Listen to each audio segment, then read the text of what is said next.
जय हिंद दोस्तों। आज का सेशन में आप लोग का स्वागत है। जैसे कि हम लोग Mysuru division south western railway का JEE-CNW departmental question paper solve कर रहे थे, जो कि 8 अगस्त 2024 को ये एग्ज़ाम कंडक्ट हुआ था। फर्स्ट पार्ट में हम लोग 55 तक सॉल्व कर लिए थे, तो चलिए सेकंड पार्ट में 56 नंबर क्वेश्चन से सॉल्व करना शुरू करेंगे। तो आप लोग भी रेडी हो जाइए। तो डायरेक्ट चलते हैं 56 नंबर क्वेश्चन में। द FR पैनल्स आर, तो यहीं पर देखिए FR पैनल, इसमें आपका FR का पूर्ण रूप पूछा है, जो कि फायर रिटर्डेंट होता है। ऑप्शन ए के साथ चलिए, ये होता है अग्निरोधी होता है fire retardant panel, FR panel.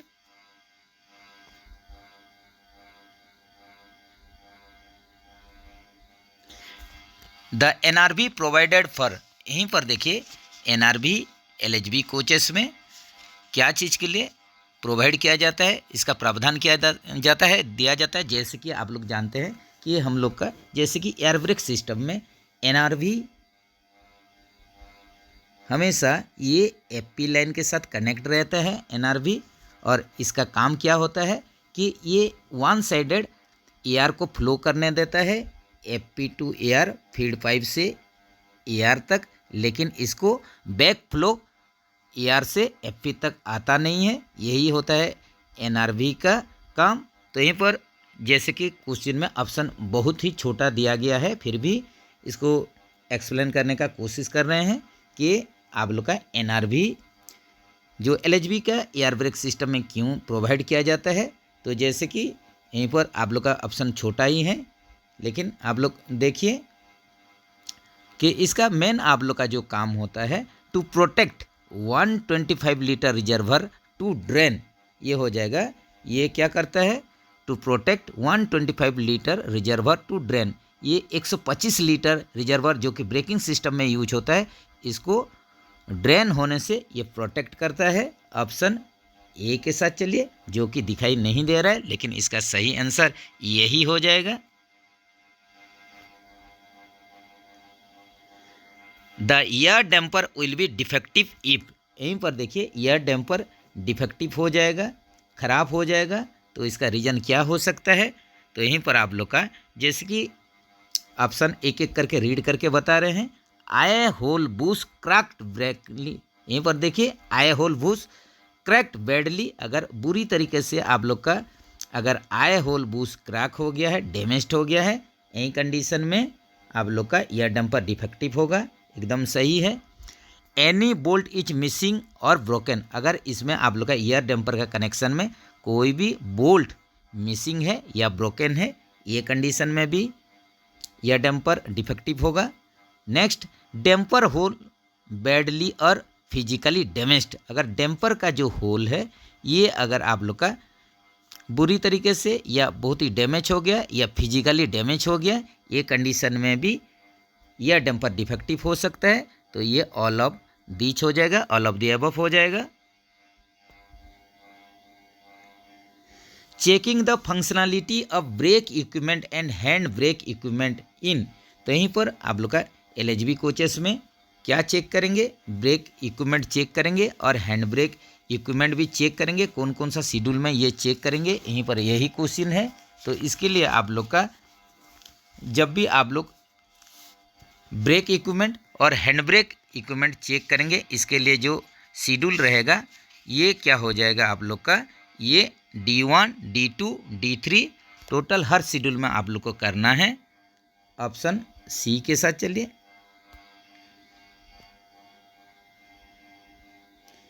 Checking of crack damage of spring is done in, तो यहीं पर देखिए जो स्प्रिंग का क्रैक हो गया, डैमेज हो गया, इसको चेक करेंगे। तो इसको भी आप लोग का D1 D2 D3 हर शेड्यूल में आप लोग को चेक करना है।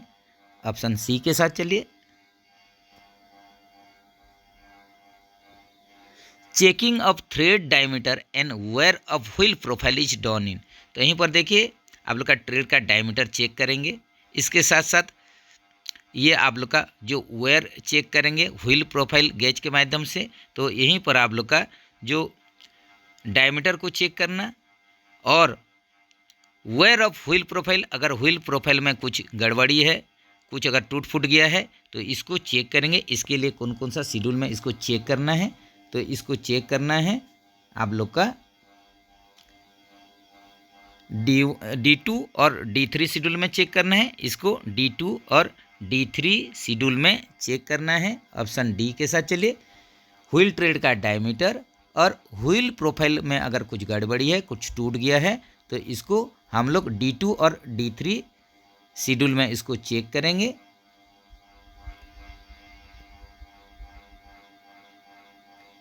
Inspection of seats, luggage rack etcetera is done in, तो यहीं पर सीट को चेक करेंगे, लॉगेज रैक को चेक करेंगे। ये कौन सा शेड्यूल में चेक करेंगे? ये आप लोग का D2 और D3 शेड्यूल में इसको चेक करना है कि आप लोग का सीट का इंस्पेक्शन हो गया। और लॉगेज रैक जो है इसको चेक करेंगे, इंस्पेक्शन करेंगे, निरीक्षण करेंगे, ये D2 और D3 शेड्यूल में। फ्रीक्वेंसी ऑफ SS2, यहीं पर देखिए सब शेड्यूल 2 का फ्रीक्वेंसी पूछा है, तो ये आप लोग का ईयर का अनुसार दिया है, कितना साल में होता है, तो ये हो जाएगा आप लोग का 3 साल में। SS2 ये आप लोग का फ्रीक्वेंसी है, इसका पीरियोडिसिटी है LHB कोच के लिए। तो SS1 ये 1.5 ईयर, SS2 आप लोग का क्वेश्चन में आया ही हुआ है, डबल कीजिए 3 साल। SS3 इसी हिसाब से ये भी डबल हो जाएगा, ये हो जाएगा 6 साल।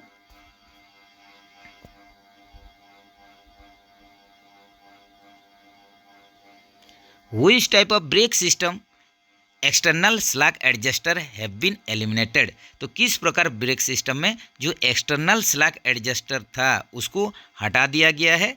तो ये आप लोग का BMBC सिस्टम में, boggy mounted brake cylinder system में ये इसको हटा दिया गया है, जिसमें कि आप लोग का 4 के संख्या में ब्रेक सिलेंडर यूज होता है, जिसका कि डायमीटर 8 इंच या 203 mm होता है।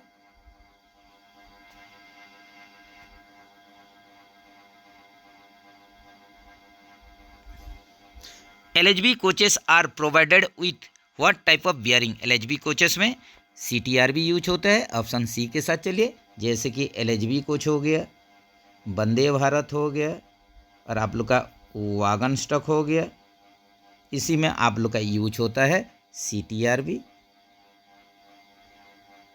ICF कोच में स्फीयरिकल रोलर बियरिंग, और आप लोग का लोकोमोटिव,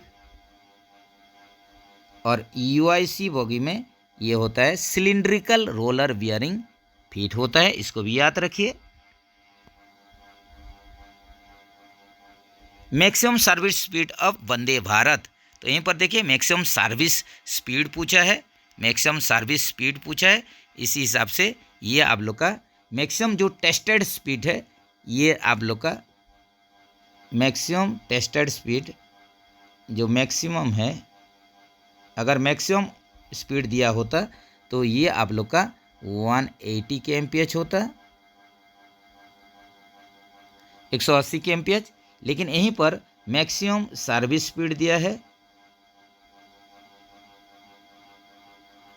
तो ये आप लोग का 160 kmph हो जाएगा, ये होगा 160 kmph। तो ऑप्शन आप लोग ऑप्शन सी के साथ चलिए, ये मैक्सिमम सर्विस स्पीड, लेकिन कुछ ट्रैक पैरामीटर्स के चलते अभी भी आप लोग का जो वंदे भारत रेक है मैक्सिमम 130 kmph में ये रन हो रहा है। तो जैसे कि आप लोग का ICF रेक के लिए, ICF कोच के लिए मैक्सिमम आप लोग का जो स्पीड है ये 110 kmph, LHB के लिए 160 kmph ये मैक्सिमम बताया जा रहा है, वंदे भारत के लिए 180 kmph। तो आप लोग क्वेश्चन ठीक से रीड कीजिए, उसके बाद ही आंसर लीजिए। VV कोचेस आर इक्विप्ड डेस, यहीं पर देखिए वंदे भारत कोचेस क्या चीज़ से इक्विप्ड हुआ है, क्या आप लोग का पार्ट से सुसज्जित हुआ है, इक्विप्ड हुआ है, तो यहीं पर आप लोग का वंदे भारत कोचेस में यहीं पर आप लोग का क्वेश्चन के ऑप्शन के अनुसार कौन सा टॉयलेट फिट हुआ है, तो यहीं पर बायो वैक्यूम टॉयलेट यूज हुआ है, vacuum bio toilet. Option C के साथ चलिए। ऑप्शन छोटा है, आप लोग को देखने के लिए दिक्कत ही होगा। What was the Vande Bharat Express train formerly known as, तो वंदे एक्सप्रेस ट्रेन को पहले किस नाम से जाना जाता था, तो इसको ट्रेन 18 के नाम से जाना जाता था। ऑप्शन सी के साथ चलिए। Under which of the following group CNW parts are enlisted, तो यहीं पर देखिए कौन सा ग्रुप में CNW पार्ट्स को ये सूचीबद्ध किया गया है। तो जो आप लोग का ग्रुप है ये 30 से 39। ऑप्शन डी के साथ चलिए। Stock verification seat in standard firm, तो स्टॉक वेरिफिकेशन के लिए जो स्टैंडर्ड फर्म रहता है, स्टॉक वेरिफिकेशन के लिए स्टैंडर्ड सीट या फर्म रहता है, ये S1260 होता है। ऑप्शन बी के साथ चलिए।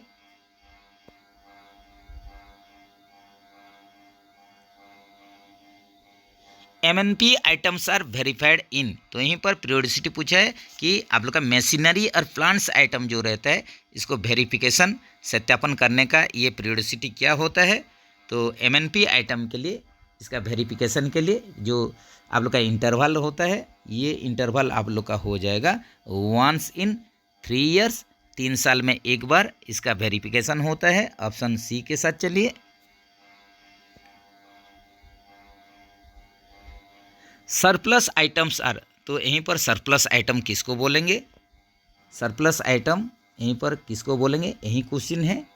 तो जैसे कि कोई आइटम अगर आप लोग का मूव्ड नहीं हुआ है 24 मंथ्स में, ये आप लोग का किसी कारण इशू नहीं हो पा रहा है, इशू नहीं हुआ है या इसका मूवमेंट नहीं हो रहा है, यूज नहीं हो रहा है 24 मंथ के लिए, तो इसको बोलेंगे सरप्लस आइटम बोलेंगे। तो ऑप्शन बी के साथ चलिए, जो कि दिखाई नहीं दे रहा है।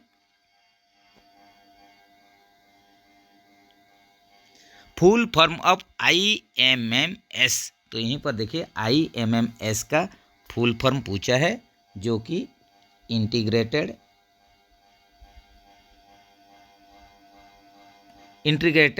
मटेरियल मैनेजमेंट सिस्टम होता है। Integrated material management system, integrated material management system. Option यहीं पर ये ही करेक्ट होगा। फुल फॉर्म ऑफ यूडीएम, जैसे कि आप लोग जानते हैं यूडीएम आप लोग का स्टोर का सॉफ्टवेयर होता है, यूजर डिपो मॉड्यूल होता है, यूजर डिपो मॉड्यूल इसका फुल फॉर्म होता है, user depot module. Option A के साथ चलिए।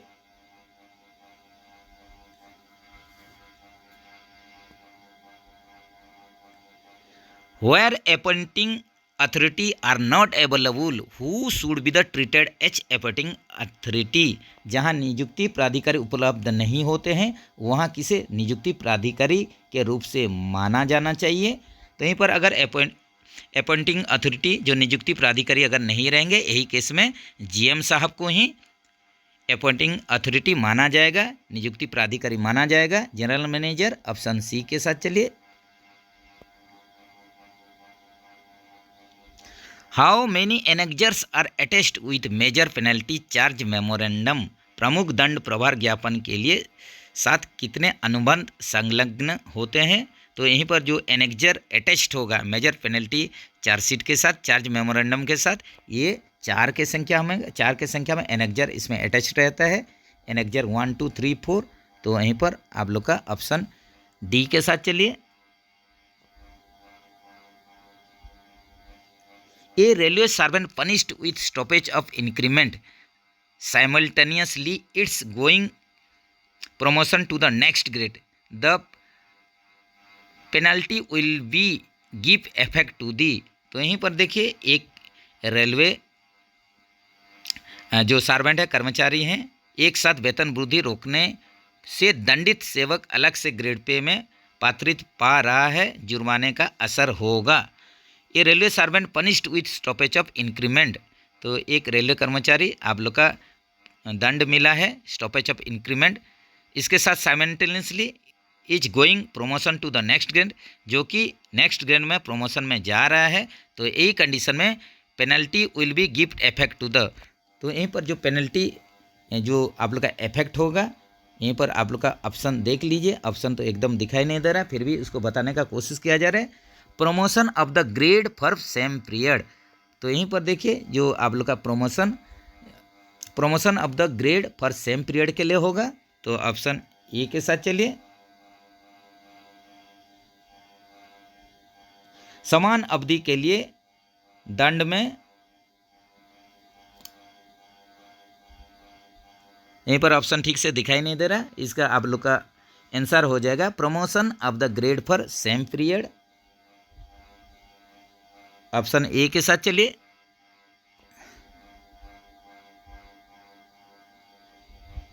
An acting railway servant can be allowed to act as defence counsel at a time, एक आप लोग का जो रेलवे कर्मचारी है, तो यहीं पर आप लोग का पूछ रहा है कि कितना ये केसेस में डिफेंस काउंसिल के रूप में, बचाव पक्ष के वकील के रूप में ये कार्य कर सकता है एक रेलवे सर्वेंट, कितने आप लोग का केसेस में ये डिफेंस काउंसिल के रूप में काम कर सकता है एट ए टाइम, तो इसका सही आंसर क्या हो जाएगा, ये हो जाएगा 2 केस में, 2 मामलों में ये आप लोग का बचाव पक्ष के वकील के रूप में काम कर सकता है, ऑप्शन ए के साथ चलिए।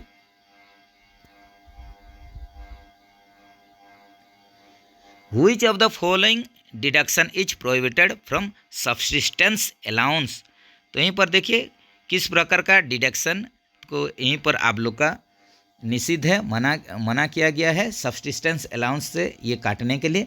जैसे कि आप लोग जानते हैं कोई भी कर्मचारी अगर निलंबित हो जाता है, सस्पेंड हो जाता है, यही कंडीशन में उसको निर्वाह भत्ता सब्सिस्टेंस अलाउंस दिया जाता है, तो यहीं पर सब्सिस्टेंस अलाउंस से कौन सा आप लोग का डिडक्शन नहीं होना चाहिए, तो यहीं पर आप लोग का सही आंसर क्या हो जाएगा, इसका सही आंसर होगा ये कोर्ट अटैचमेंट, ये आप लोग का डिडक्शन नहीं होना चाहिए, ऑप्शन सी के साथ चलिए।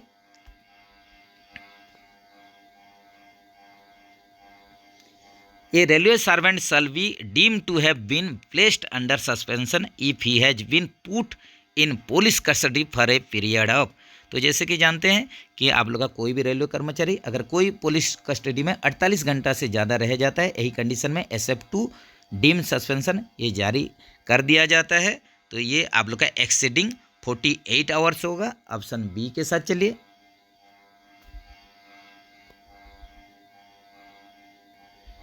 Who is the competent authority to grant study leave within India, India के अंदर स्टडी लीव ग्रांट करने के लिए, स्टडी लीव आप लोग का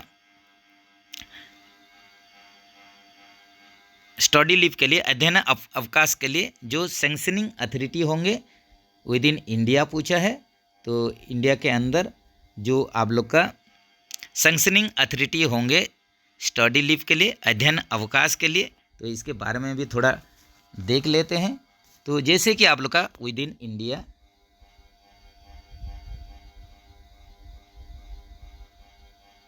इंडिया के अंदर विद इन इंडिया, यहीं पर आप लोग का गैजेटेड स्टाफ के लिए, inside India with in India gazetted staff के लिए, राजपत्री अधिकारी के लिए, गैजेटेड स्टाफ के लिए ये GM साहब होते हैं, और नॉन गैजेटेड के लिए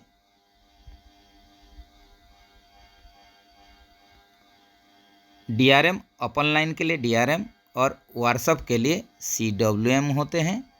ये आप लोग का स्टडी लीव के लिए, अध्ययन अवकाश के लिए इंडिया के अंदर गैजेटेड ऑफिसर के लिए GM साहब होंगे, और नॉन गैजेटेड कर्मचारी के लिए DRM, ओपन लाइन के लिए या CWM व्हाट्सएप के लिए होंगे। इसी हिसाब से आउटसाइड इंडिया,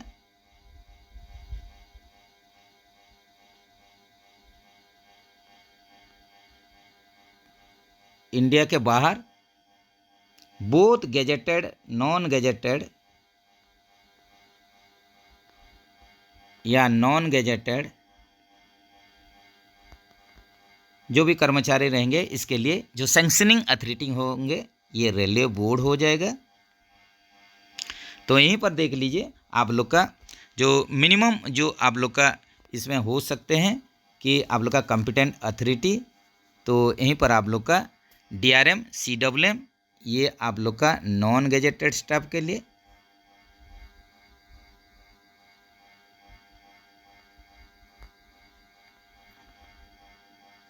और गेजेटेड स्टाफ के लिए GM साफ हो जाएंगे। तो आप लोग इसको कमेंट सेक्शन में बता सकते हैं। If transfer involves change of station and the distance between the old and new station is less than 1000 kilometre, how many days of joining time is admissible. तो यहीं पर जैसे कि जॉइनिंग लीव के बारे में बोला गया है कि आप लोग का जो ट्रांसफ़र हुए हैं स्टेशन, न्यू स्टेशन और ओल्ड स्टेशन के बीच में अगर 1000 किलोमीटर से जो दूरी है कम होगा, तो ये कंडीशन में आप लोग को जॉइनिंग टाइम लीव कितना मिलेगा।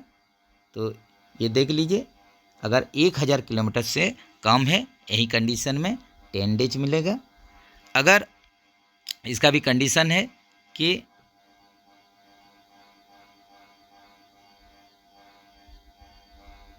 विद इन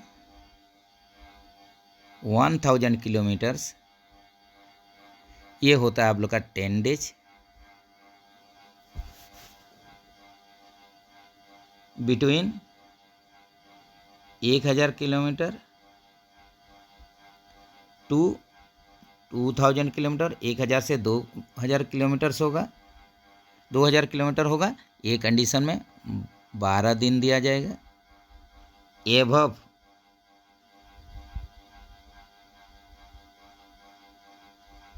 2000 किलोमीटर से अगर ज़्यादा होगा, ये कंडीशन में 15 दिन ज्वाइनिंग टाइम लीव दिया जाएगा।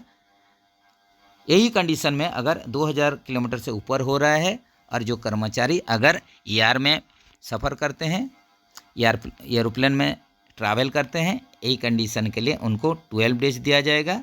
इफ़ ट्रैवल बाय एरोप्लेन, तो ये भी डाटा आप लोग याद रखिए।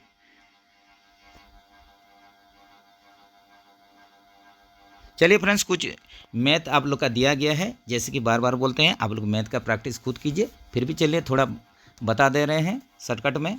Find the average of the following set of numbers. तो यहीं पर कुछ नंबर्स दिया गया है, इसका आप लोग का एवरेज निकालने के, औसत निकालने के लिए बोला गया है।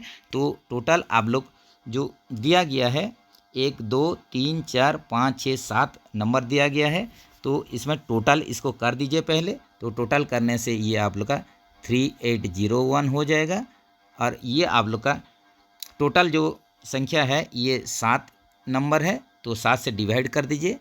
तो ये कर देने से आप लोग का 543 आ जाएगा।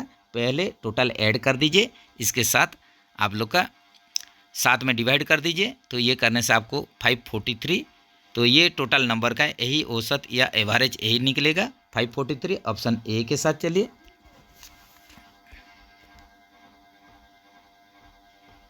Find the average of all the prime numbers between 30 and 50। तो यहीं पर देखिए, जो यहीं पर एवरेज निकालने के लिए बोला है, जो प्राइम नंबर्स ये 30 और 50 के बीच में जो भी प्राइम नंबर्स रहेंगे, जैसे कि हम लोग जानते हैं प्राइम नंबर वही नंबर होता है जो कि खुद से डिवाइड होता है या 1 से डिवाइड होता है। ये खुद से डिवाइड होगा, डिवाइड बाय इटसेल्फ, और डिवाइडेड बाय 1, इसको प्राइम नंबर बोलते हैं। तो यहीं पर 30 और 50 के बीच में जो प्राइम नंबर होंगे उसको पहले ऐड कर देंगे, और जितना होगा उसके साथ डिवाइड कर देने से इसका एवरेज निकल जाएगा। तो यहीं पर आप लोग कर सकते हैं, जैसे कि 30 और 50 के बीच में आप लोग का 31 एक तो हो गया। इसके बाद ये प्राइम नंबर निकाल लीजिए,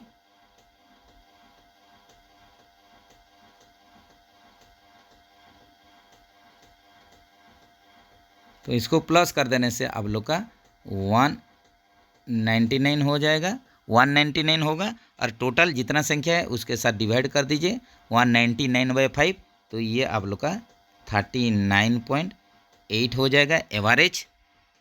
तो ऐसा ऑप्शन देख लीजिए, ऐसा ऑप्शन सी के साथ है, ऑप्शन सी में है।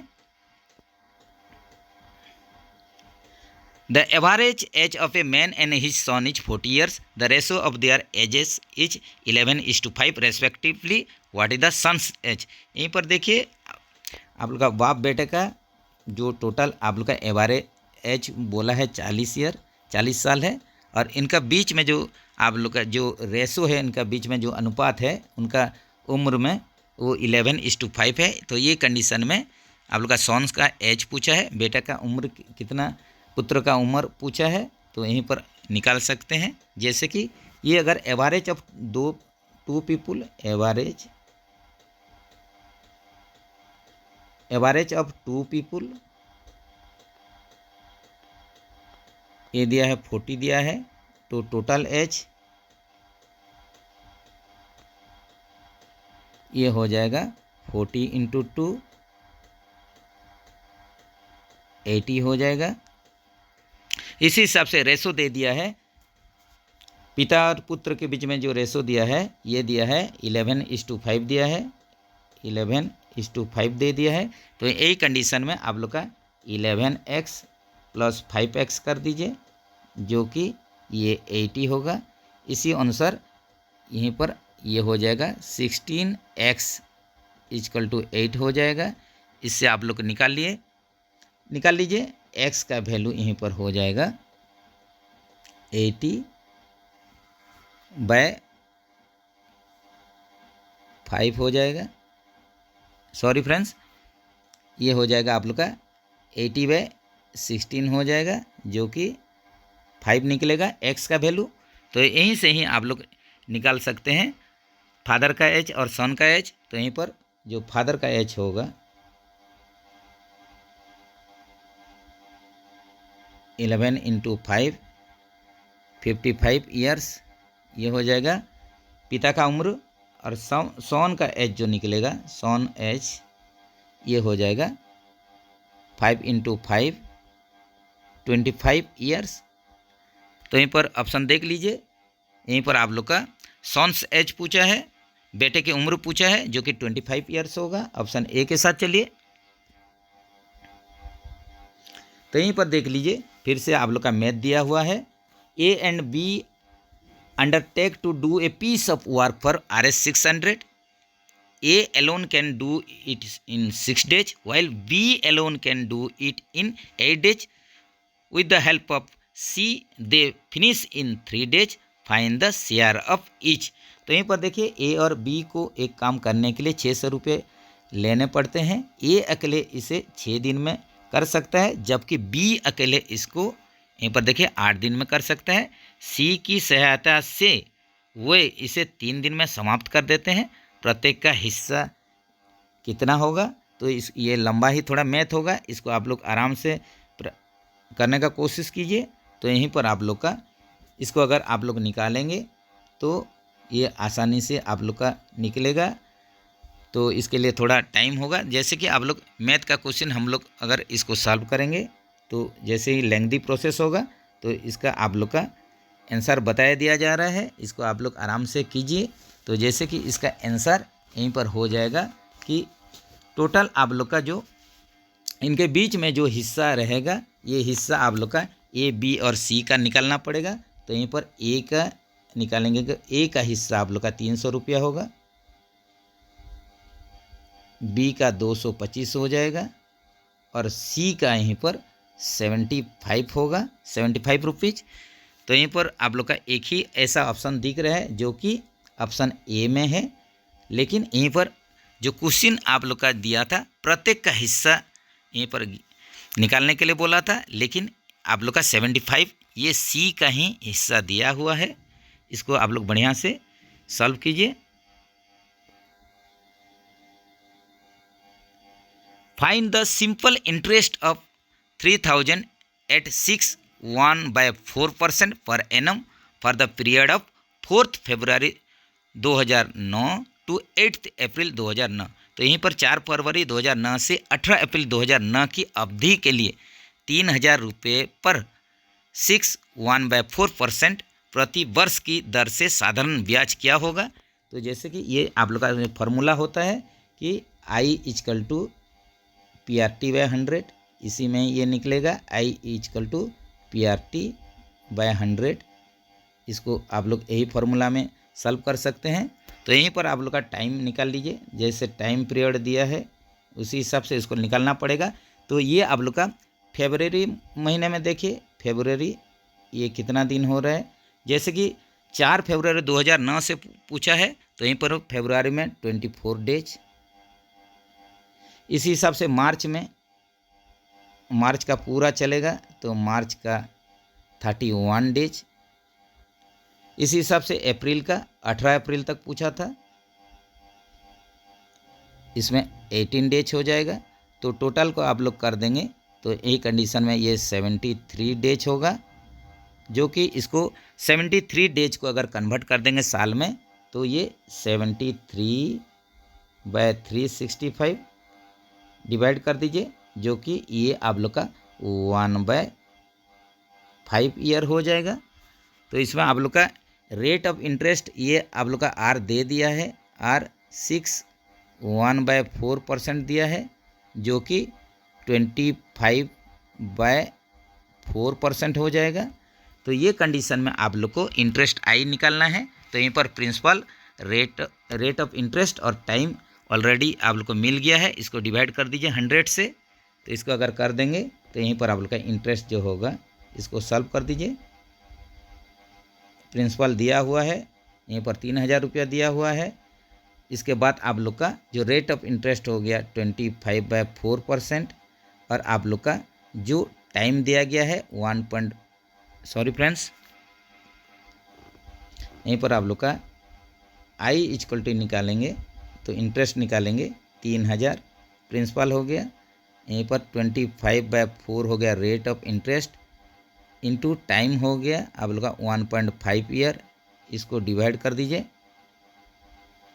100 से। तो इसको अगर डिवाइड कर देंगे तो ये 37.50 ₹37.50 हो जाएगा। तो यहीं पर आप लोग का जो आंसर है देख लीजिए, यहीं पर ऑप्शन बी के साथ चलिए।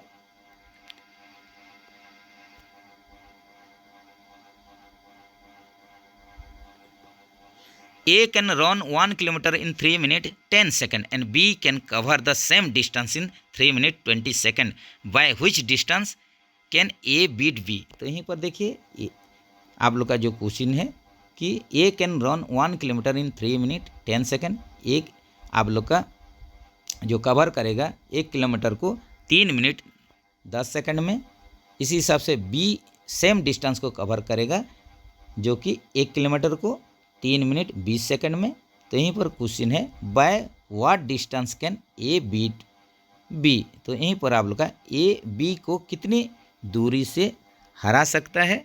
तो यहीं पर आप लोग पहले टाइम देख लीजिए कि आप लोग का ए कितना टाइम ले रहा है। यहीं पर 1 किलोमीटर कवर करने के लिए तो ए टाइम ले रहा है 3 मिनट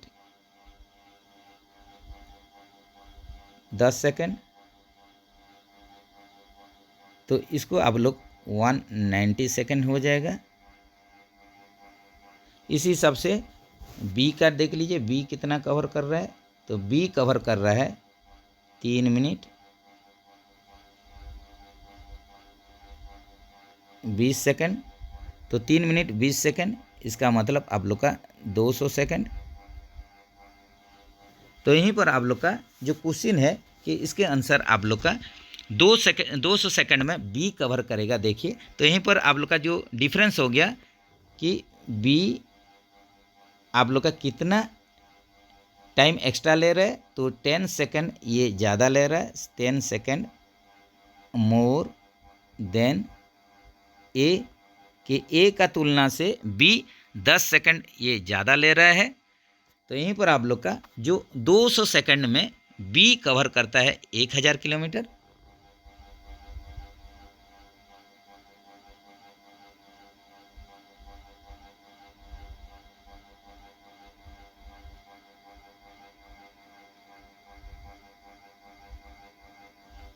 तो यहीं पर देखिए 200 सेकंड में बी कवर करेगा 1000 मीटर, जो 1 किलोमीटर को मीटर में कन्वर्ट कर दिया गया है। इसी हिसाब से ये 1 सेकंड में जो बी कवर करेगा ये कितना करेगा 1000/200। इसी हिसाब से आप लोग का 10 सेकंड में बी जो एक्स्ट्रा लिया है ये बी जो कवर करेगा ये कितना होगा, इसको आप लोग सॉल्व कर दीजिए। 1000/200 इंटू 10 कर दीजिए, तो इसको सॉल्व कर देने से आप लोग का निकल जाएगा ये 50 मीटर निकल जाएगा।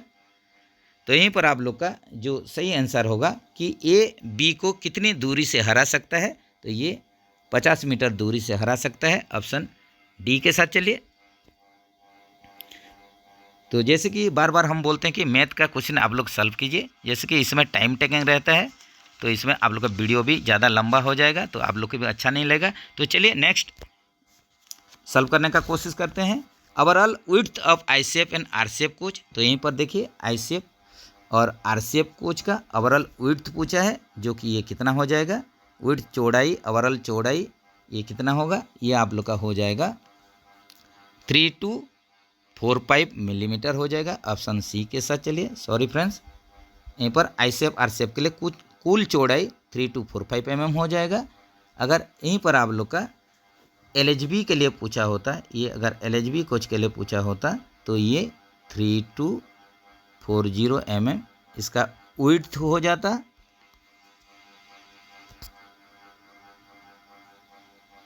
What is the length over headstock of BOXN wagon, तो यहीं पर देखिए बक्सन वागन के लिए लेंथ अवर हेडस्टॉक पूछा है, हेडस्टॉक से हेडस्टॉक डिस्टेंस पूछा है, जो कि 9784 mm होता है। ऑप्शन बी के साथ चलिए। तो यहीं पर अगर लेंथ अवर आप लोग का कपलर पूछा होता, लेंथ अवर कपलर, तो ये कितना होता है, ये होता है आप लोग का 10,713 mm, ये हो जाता लेंथ अवर कपलर, मतलब CBC से CBC का लेंथ होता। What is the length our coupler of the BRN wagon, तो यहीं पर आप लोग का लेंथ अवर कपलर पूछा है BRN वागन के लिए, इसका मतलब CBC से CBC तक का लंबाई पूछा है, तो ये कितना हो जाएगा 14,645 mm। तो ऑप्शन देख लीजिए, यहीं पर ऑप्शन ए के साथ चलिए 14,645 mm 14,665 mm। तो यहीं पर अगर length over body headstock to headstock अगर डिस्टेंस पूछा होता, तो ये BRN वागन के लिए 13,716 mm होता। जो भी एक्स्ट्रा डाटा बताया जा रहा है इसको नोट डाउन कीजिए। Dart collector should be clean in case of wagon, तो यहीं पर देखिए डार्ट कलेक्टर क्लीन करेंगे, ये आरोज के दौरान क्लीन किया जाता है, तो इसमें आप लोग का क्या हो जाएगा at the time of arose. तो इसी से कमेंट्स में बताइए कि ISEF कोच के लिए कौन सा शेड्यूल में हम लोग डार्ट कलेक्टर को साफ करेंगे। Thickness of top floor of ISEF RCEF coaches, ISEF और RCEF कोचेस में टॉप फ्लोर का थिकनेस 3 mm। ऑप्शन बी के साथ चलिए।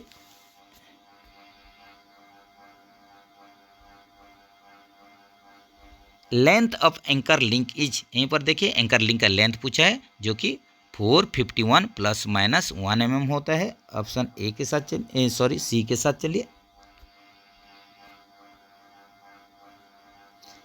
Longitudinal gauge for axle guide of 13 tonne bogie, तो यहीं पर लॉन्गिट्यूडिनल गेज पूछा है, जो कि आप लोग का एक्सेल गाइड के लिए, वो भी 13 टन बोगी के लिए, तो ये कितना हो जाएगा, ये आप लोग का हो जाएगा 570 ± 1 mm।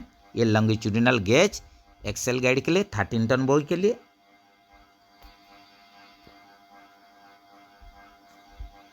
Which RDSO technical pamphlet is referred to find instruction for inspection and maintenance of कैसनव बोगी, कैसनव बोगी का इंस्पेक्शन और मेंटेनेंस के लिए जो RDSO टेक्निकल पैम्पलेट, ये कितना होता है G95। ऑप्शन डी के साथ चलिए G97। ये आप लोग का जो technical pamphlet RDSO technical pamphlet inspection maintenance के लिए, ये आप लोग का एयर ब्रेक सिस्टम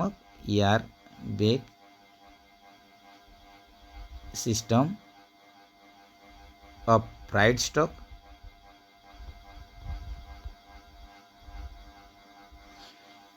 ये wagon stock, good stock, freight stock के लिए एयरबैग सिस्टम का इंस्पेक्शन मेंटेनेंस के लिए RDSO technical pamphlet G97।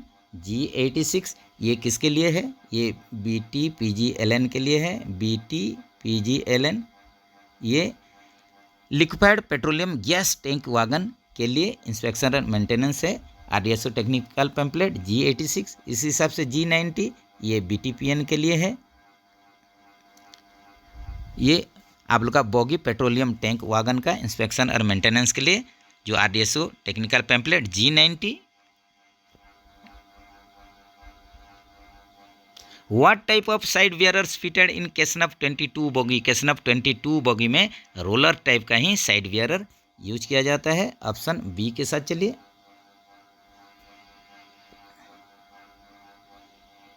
What type of pivot is used in Kesnaf 22WM 22NL and other type of CASNUB trolley? तो यहीं पर देखिए पिवट का टाइप पूछा है, किस प्रकार का आप लोग का सेंटर पिवट यूज होता है केसनफ 22WM 22NL और जो केसनफ का अदर वर्सन के लिए। तो ये क्या हो जाएगा? ये हो जाएगा आप लोग का स्फीयरिकल टाइप का UIC स्फीयरिकल टाइप का सेंटर पिवट यूज होता है। तो ऑप्शन बी के साथ चलिए।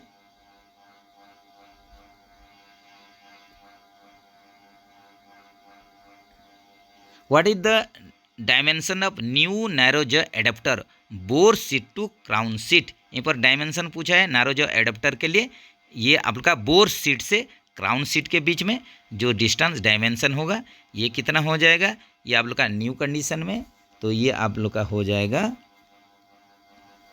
26.2 mm। ऑप्शन बी के साथ चलिए। अगर आप लोग का ये कंडमनिंग कंडीशन के लिए पूछा होता है, कंडमनिंग कंडीशन के लिए तो 22.7 mm होता है। और इसमें आप लोग का वेयर लिमिट कितना होता है? 3.5 mm। तो ये भी क्वेश्चन आ सकता है, इसको याद रखिए।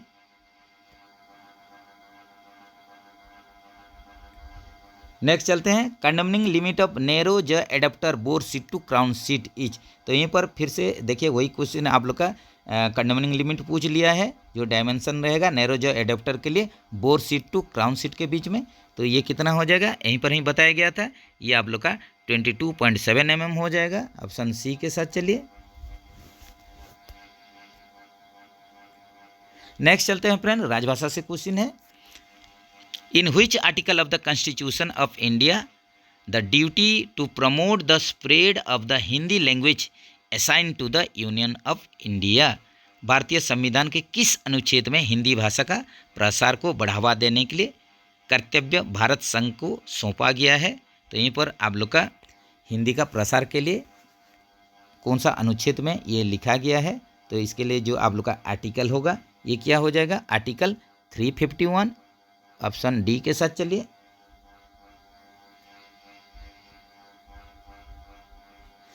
What is the act passed to the give legal form of the assurance given to non Hindi speaking people?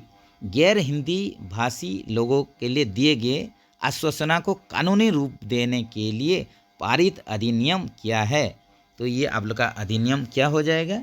ये अधिनियम हो जाएगा ऑफिशियल लैंग्वेज एक्ट एमेंडेड जो हुआ है 1967 में, यही हो जाएगा आप लोग का ऑफिशियल लैंग्वेज एक्ट एमेंडेड इन 1967, जो कि ऑप्शन में ठीक से ये आया नहीं। जो ऑफिशियल लैंग्वेज एक्ट 1963 जो संशोधन हुआ है 1967 में, इसी में ही आप लोग का गैर हिंदी भाषी लोगों के लिए दिए गए आश्वासना को कानूनी रूप से देने के लिए पारित अधिनियम है।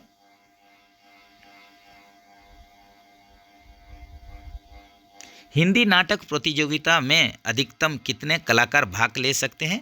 Maximum how many artist can participate in Hindi drama competition? तो मैक्सिमम जो आर्टिस्ट पार्टिसिपेट करेंगे हिंदी ड्रामा कंपटीशन में, ये आप लोग का मैक्सिमम कितना होंगे? मैक्सिमम हो जाएंगे 15 आर्टिस्ट, मैक्सिमम 15 कलाकार भाग ले सकते हैं। ऑप्शन बी के साथ चलिए। Who was the first chairman of the committee which was formed on the recommendation of the official language commission? राजभाषा आयोग की अनुशंसा पर गठित समिति के प्रथम अध्यक्ष कौन थे? तो ये हो जाएंगे आप लोग का जीबी पंत हो जाएंगे। ऑप्शन बी के साथ चलिए। Who was the chairman of the parliamentary committee on official language constituted in the year 1976? वर्ष 1976 में गठित राजभाषा संसदीय समिति के अध्यक्ष कौन थे? तो इसका सही आंसर क्या हो जाएगा? ये हो जाएगा ओम मेहता जी। ऑप्शन ए के साथ चलिए।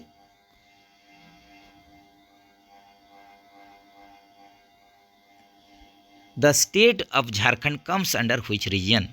तो यहीं पर देखिए आप लोग का जो देश को राजभाषा के अनुसार जो बांटा गया है 3 क्षेत्र में, इसमें झारखंड कौन सा क्षेत्र में आ जाएगा? झारखंड ए रीजन को क्षेत्र में आएगा। ऑप्शन ए के साथ चलिए।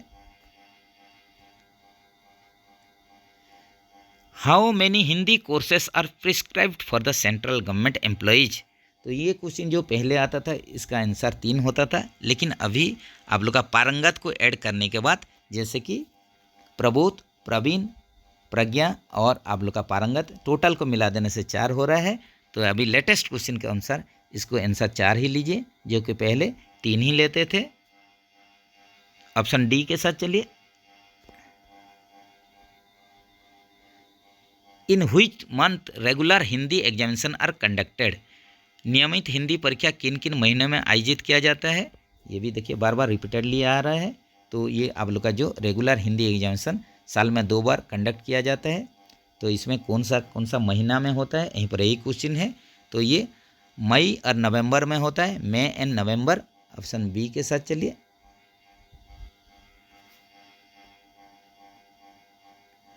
What is the honorarium amount given to part-time Hindi librarian per month? अंशकालिक हिंदी पुस्तकालयाध्यक्ष को प्रति माह कितनी मानदेय राशि दी जाती है? तो जो होनोरारियम जो दिया जाता है पार्ट टाइम हिंदी लाइब्रेरियन को, ये आप लोग का 1000 रुपया दिया जाता है। ऑप्शन सी के साथ चलिए।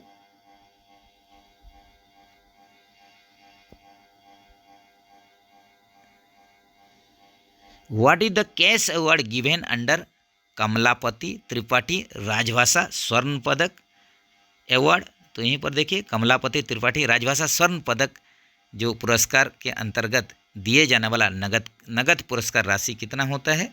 तो यहीं पर आप लोग का इसका जो नगद पुरस्कार राशि होता है 10,000 होता है। तो ये आप लोग का जो कमलापति त्रिपाठी स्वर्ण पदक जो राशि दिया जाता है, ये आप लोग का हर एक साल दिया जाता है GM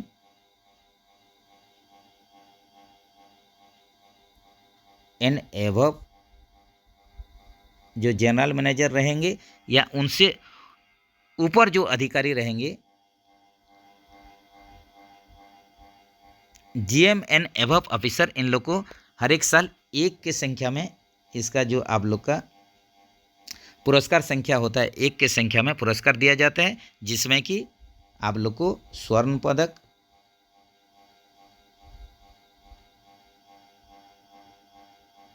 गोल्ड मेडल दिया जाएगा, स्वर्ण पदक दिया जाएगा, इसके साथ साथ 10,000 रुपया दिया जाएगा, प्लस सर्टिफिकेट दिया जाएगा। ये याद रखिए। तो चलिए फ्रेंड्स, यहीं पर मैसूरू डिवीज़न का जो JEE CNW departmental question paper solve कर रहे थे यहीं पर ख़त्म हो रहा है। तो मैथ के चलते वीडियो थोड़ा लंबा हो गया है, तो मैथ जो भी छूटा हुआ है उसको आप लोग कोशिश कीजिए करने के लिए। कहीं पर भी कठिनाई होगा तो ज़रूर कमेंट सेक्शन में बताइए। तो चलिए फ्रेंड्स, फिर दूसरा कोई डिवीज़न का पेपर लेके जल्द ही आपके सामने हाजिर होंगे। तब तक के लिए बढ़िया रहिए, प्रैक्टिस कीजिए, डेली आप लोग का वीडियो वॉच कीजिए। जय हिंद दोस्तों।